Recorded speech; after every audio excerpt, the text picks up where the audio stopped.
gwe ali ku Jaminet Yugi nkubuuzaako nnyo naye nga jjukira nti nakatambi kenkuleetedde kaliwa kaakano ak'omwana mulenzi wali King Saha muganda wange nga bw'olaba omwana we amuviirako emabega yoyo omwana we muganda wange gwe alaba Jaminet Yugi naye nga akatambi jjukira kenkute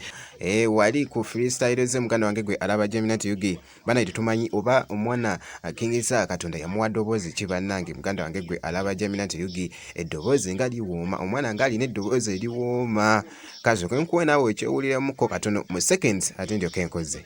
tubeerayo tuto munongo radio nazo zituweereza namunyimbe tuyimbirayo abalala balina mitwe abandi bakuwapa abalala banyenya kugalira enjere jjukira nti nno nkyali ne mwana mulenzi King Saha waliwo abataategeera nti nno bwe yayimba n'agamba nti nno n'embwa zaabwe zoogera muganda wange gwe alaba Jaminet Yugi kakati ubu naavuddeyo ali mu kunnyonnyola mukana akatambi kasooke nkakuwe ate ndyoka enkuze omanyi abantu tebaategeera kigambo kye nali ntegeeza we nagamba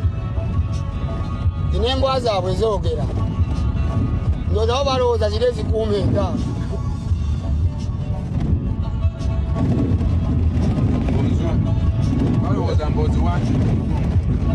balowooza ngamba buloti wayira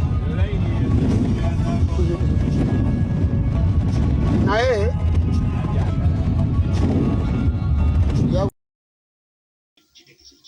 kakati muganda wange akatambi ate kakano ate kenkuleetedde ko wali omukulu Bebe Cool muganda wange ng'ali wali ne mukyala we muganda wange wali obuzina bubadde wali wonna mu vibe ezokya muganda wange gwe alaba Jaminet Yugi ngenda kubeera nga nkulekera akatambi kano